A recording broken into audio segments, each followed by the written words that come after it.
Electronics और सूचना प्रौद्योगिकी मंत्रालय के तहत भारतीय राष्ट्रीय इंटरनेट एक्सचेंज ने 28 मार्च 2025 को सार्वभौमिक स्वीकृति दिवस पर एक हाइब्रिड कार्यक्रम आयोजित किया। कार्यक्रम का उद्देश्य भारत में बहुभाषी इंटरनेट का निर्माण और सार्वभौमिक स्वीकृति को बढ़ावा देना था। मुख्य अतिथि MEITY के सचिव S कृष्णन ने कहा कि भारत जैसे विविध देश में तकनीकी बाधाओं को खत्म करना आवश्यक है ताकि हर नागरिक डिजिटल अर्थव्यवस्था में भाग ले सके। कार्यक्रम में यूनेस्को और ICANN का समर्थन प्राप्त था और इसमें अंतर्राष्ट्रीय डोमेन नाम और भाषा अनुवाद उपकरणों पर जोर दिया गया।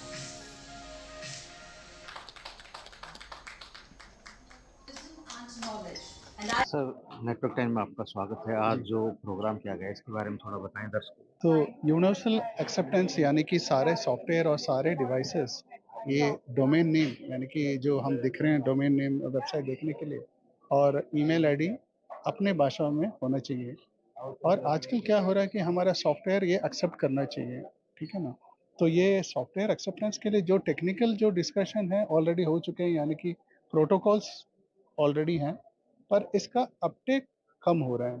तो हम भारत सरकार ये इनिशिएटिव 2023 से शुरू किया है along with internet corporation of assign names and numbers यानी कि ICANN।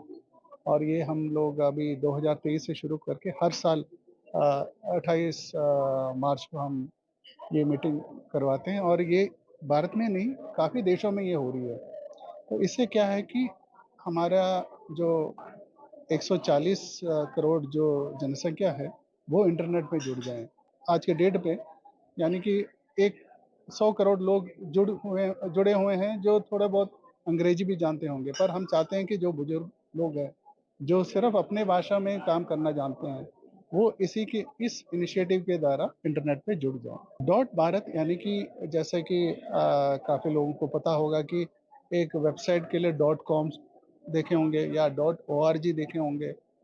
जब ICANN जैसे कि मैंने कहा था कि एक इंटरनेशनल ऑर्गेनाइजेशन है जिन्होंने ये शुरू किया था, तो 2013 में अलग अलग भाषाओं में भी ये टॉप लेवल डोमेन कहते हैं जिसको डॉट भारत कहते हैं कि इसको ये देने का प्रावधान उन्होंने शुरू किया, मतलब इसमें जुड़ गए थे। और भारत ने कहा था कि हमारे .in जो है हमारे कंट्री टॉप लेवल डोमेन उसका डॉट भारत होना चाहिए।